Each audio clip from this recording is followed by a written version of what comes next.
Since childhood, I've been going from home to home with no place to call home. I grew up with afflicted and addicted parents. At 12 years old, I was running the streets. I loved the streets more than I loved being home.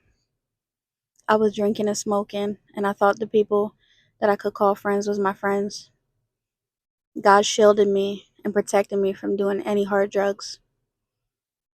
I was drinking alcohol, smoking marijuana, having boyfriends, traveling all around the city of Philadelphia, taking the train, taking the L, all hours of the night. Some nights I wouldn't come home. They would call me. I wouldn't answer. This was a time where sometimes I didn't even have a cell phone. They couldn't reach me.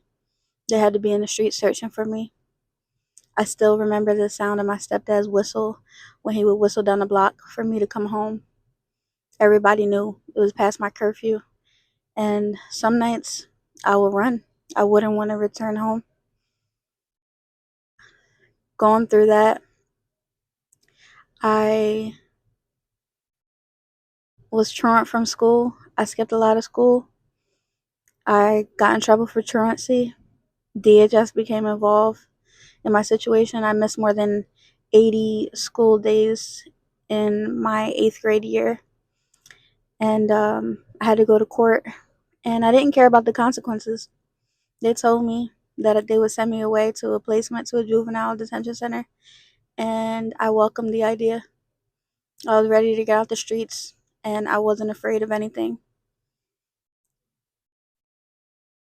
At 14, I went to placement. It was 8 hours away from my house uh, by car ride in Erie, Pennsylvania. I spent 14 months in that placement. I only got one home pass visit, and when I left, I couldn't return home. I had to go to foster care. In foster care, it was tough. I had to go to a new school in a new area in Northeast Philly. I didn't know anybody because I was from South Philly, and I had to start all over again.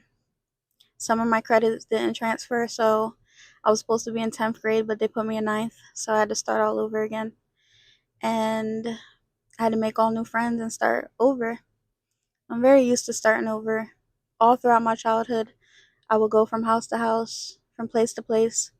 My parents were separated before I was born, and life was just hard. I didn't have a stable home or a place to call home. I had siblings, and I was separated from my siblings more than one time. I'm the oldest of four, and so I had to grow up a lot sooner than I was ready to do. When people would see me, they would label me. They thought I would never get out of the patterns and the behavior that I was dragged into. So when I finally turned 18, I was in an abusive relationship.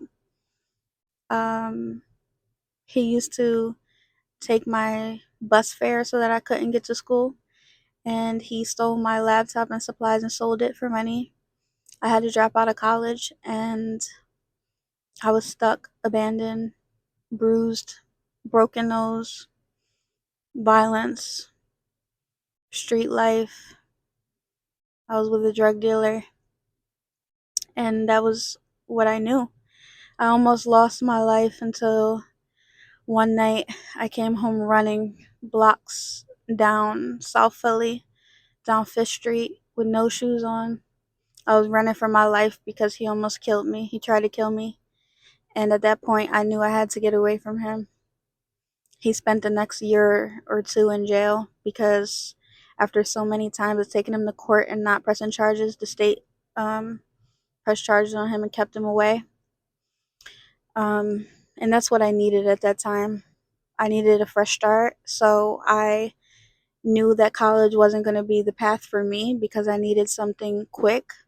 I needed to, be able to just survive. I've been in survival mode as long as I can remember. And so I went to trade school for dental assisting.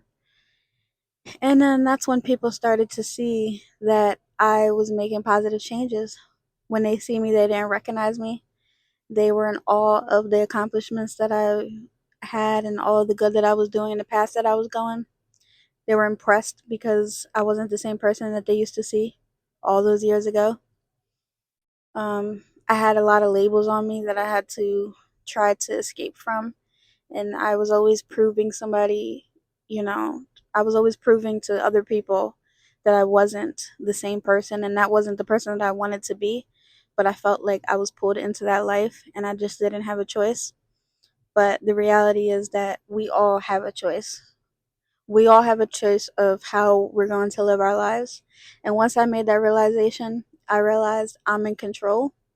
God is in control. God protected me through these things. So I'm going to stick with my plan. So I went to school for dental assisting. I met my now husband 10 years ago, and I became a mom at 20, and then I became a mom again, and then I became a mom again 3 times.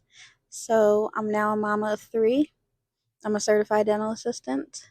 I taught myself so many trades and skills to be used for people that come across my path. They know, that they can rely on me, that I'm a dependable person.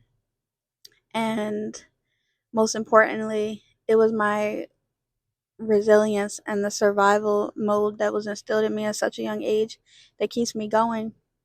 I decided in 2020 to go back to college because I always had a desire to go to college. I would be the first of between my parents and grandparents to actually go to college and graduate.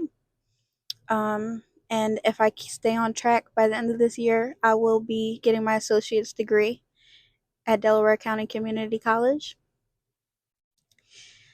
I realized along the way that nobody's going to give you a handout. They're always going to expect something from you.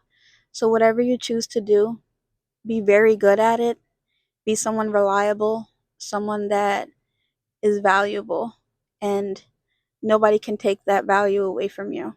Um, so I decided to take all of that energy and put it to use into learning new skills and trades and education that's going to push me forward and get me on the path that I'm meant to be on. Yes, everything isn't perfect, but I'm completely happy with the way my life has gone and the decisions I made it to this point. I see the silver lining in everything, and I wouldn't want my life any other way. If you're listening to this, thank you for listening. I encourage you to find that beast within you, whatever it is that's going to motivate you, that's going to kick that survival instinct on, and just keep going. Don't stop. Don't give up on yourself. Even when times feel tough and you don't know how it's going to work out, it will work out. Trust in God, put your faith in God, and trust in the path that He'll keep you protected and safe. And keep going. Don't give up. Thanks for listening.